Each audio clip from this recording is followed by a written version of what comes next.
भाग्य माँ बालेकाई की बज्जी बना रही थी, लेकिन क्योंकि उसकी जिंदगी में वो पहली बार बना रही थी, पूरा उल्टा सीधा हो रहा था। जब वो बज्जियां बना रही थी तो सारा तेल छिड़ककर उसके हाथ पे गिर रहा था। दूसरी तरफ गर्मा गर्म तेल में बालेकाई की बज्जी एकदम जल रही होती है। ऐसे वो अपना काम ठीक से नहीं कर पाती है। जो भी उसके दुकान बज्जी खाने आते थे, उसके हाथों बनाए बज्जियां चख कर उसके मुंह पे छी नहीं कह पाते।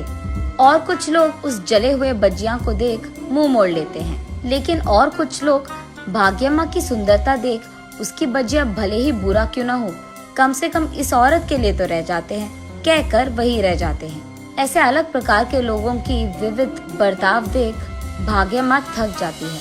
तब वो फैसला करती है, आज इतना व्यापार काफी है, मैं वापस घर चली जाती हूँ। ये कहकर वो अपना बज्जी का बंडी लेकर घर की ओर बढ़ रही होती है। रास्ते में उसे याद आता है कि कल बालेकाई की बज्जी बनाने के लिए उसे बालेकाई की जरूरत है। इसीलिए वही मौजूद एक बालेकाई के व्यापारी के दुकान में जाकर ऐसे पूछती है, सुनिए, बालेकाई की दाम क्या चल रही है? 1 केजी का 100 रुपए, ऐसे कहता है सुदर्शन। हाय भगवान, अगर 1 किलो 100 रुपए का है तो 1 केला का कितना होगा? 1 केला का 1000 रुपए लगेगा, कहता है सुदर्शन। अरे रे, मेरे पास इतने पैसे नहीं हैं जी। सारा दिन मेहनत करने के बावजूद मैं 200 रुपए भी नहीं कमा पाई। बस इस बार के लिए उधार दे दीजिए ना। बस 2 दिन में मैं आपका सारा पैसा चुका दूंगी। कर्ज चुकाने की क्या जरूरत है? हर रोज जितने केजी चाहिए उतने किलो लेके जाओ यहाँ से, लेकिन बस एक छोटी सी शर्त है। हाँ, वो क्या है जी? कुछ नहीं, बस मुझसे शादी करनी है तुझे। छी, कुत्ता कहीं का, तुम्हारी इतनी हिम्मत। मैंने सोचा तुम बुजुर्ग हो तो इसीलिए अच्छे से बात कर रही थी, लेकिन तुम तो शैतान हो।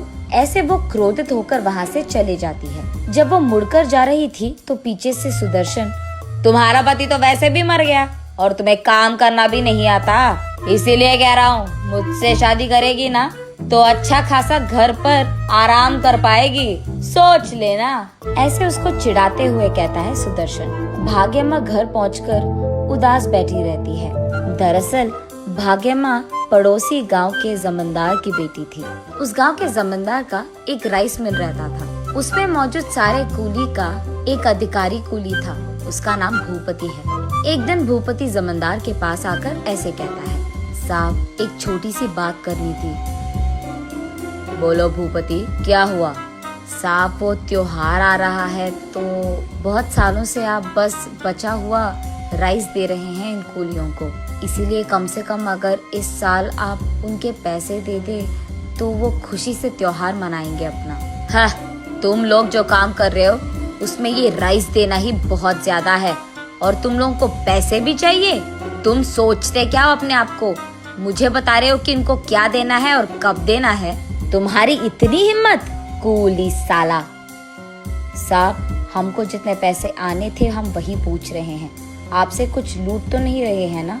आपको ऐसे खामखा जुबान चलाने की क्या जरूरत थी?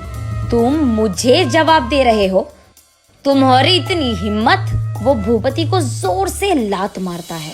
तब भूपति उड़कर कूली सारे जहाँ बैठे थे वहाँ जाकर गिरता है। तब भूपति बहुत क्रोधित होता है और तुरंत राइस मिल में सारा काम बंद करवाता है। सारे कूलियों को राइस मिल के बाहर बिठाकर, जब तक वेतन नहीं तब तक काम नहीं, एक भी बस्ता अंदर नहीं जाएगा और अंदर का एक भी बस्ता बाहर नहीं जाएगा। और क्योंकि ये लोग उस सारा दिन वहीं पर बैठे थे, जमींदार को नीचे उतरना ही पड़ा। सबको जितना कूली के पैसे देने थे वो दे देता है। तब सभी भूपति की प्रशंसा करने लगे। भाग्य माँ की नजर बहुत पहले से ही भूपति पे थी। उसके सारे अच्छे काम भाग्य माँ को बहुत पसंद आते थे। इस हादसे के बाद तो भाग्य माँ सीधा भूपति के पास जाकर, मुझसे शादी करोगे? ऐसे पूछती है। भूपति थोड़ा सोचकर, अगर तुम मुझसे शादी करोगी तो तुम्हें ये गांव छोड़कर आना पड़ेगा, क्योंकि तुम्हारा परिवार मुझे कभी नहीं मानेगी और उन्हीं के सामने तो हम रह नहीं सकते, तो जाना ही पड़ेगा। तो फिर क्या तुम्हें मंजूर है? ऐसे पूछता है भूपति।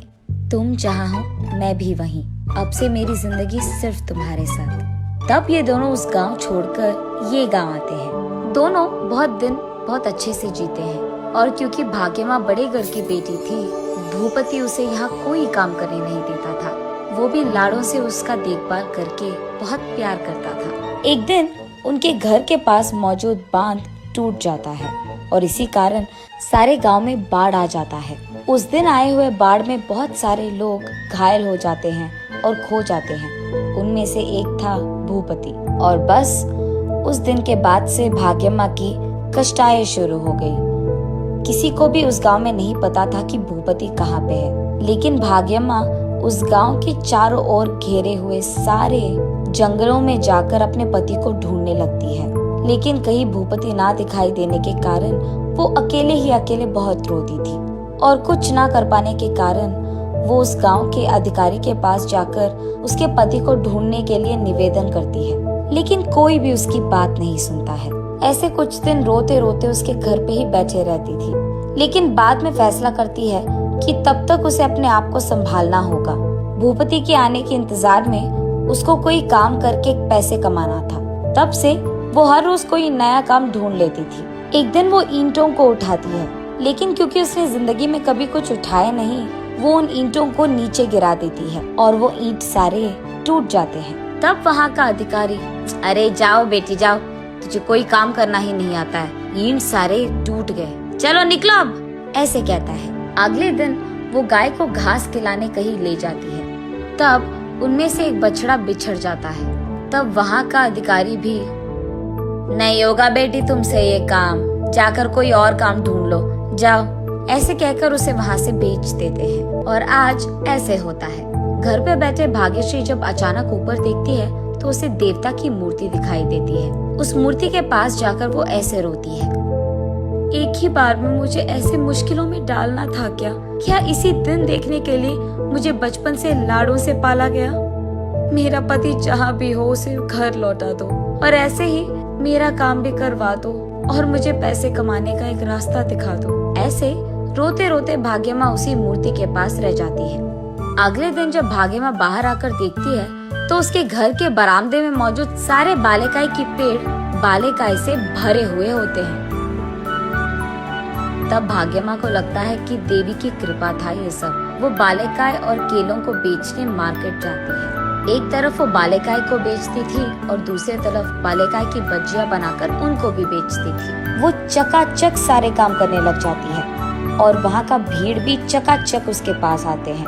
और तो और सारे लोगों को उसके हाथों से बनाए बालेकाई की बज्जी बहुत अच्छे लगते हैं। ऐसे एक ही दिन में और कुछ ही घंटों में उसके सारे बालेकाई और केलों को बेचकर वो खुशी खुशी घर लौट आती है। घर आते ही वही बरामदे में बैठे अपने पति भूपति को रोते हुए देख उसके पास भागते हुए भाग्यम्मा, क्या हुआ जी, कहाँ थे आप रो क्यों रहे हो, ऐसे उनसे पूछती है भाग्यम्मा। भाग्यम, तू ठीक ही तो है, मुझे तेरा बहुत फिक्र था, मुझे पता नहीं था कि तू कहाँ थी और क्या कर रही थी, ऐसे कहता है भूपति। तब जाकर वो दोनों इतने दिन जो कुछ भी हुआ एक दूसरे से कहते हैं। तब भूपति, उस सुदर्शन का अंत तो मैं देखूंगा ही, ये कहकर अब से तुम्हें काम करने की कोई जरूरत नहीं है, मैं आ गया ना, मैं ख्याल रख लूंगा सबका, ऐसे कहता है। नहीं जी, ऐसा करना गलत है, सबको काम करना आना चाहिए। जब किसी को हम लाड़ों से पालते हैं, वो अचानक कभी मुश्किल में पड़ गए तो वो अपने आप को संभाल नहीं पाएंगे।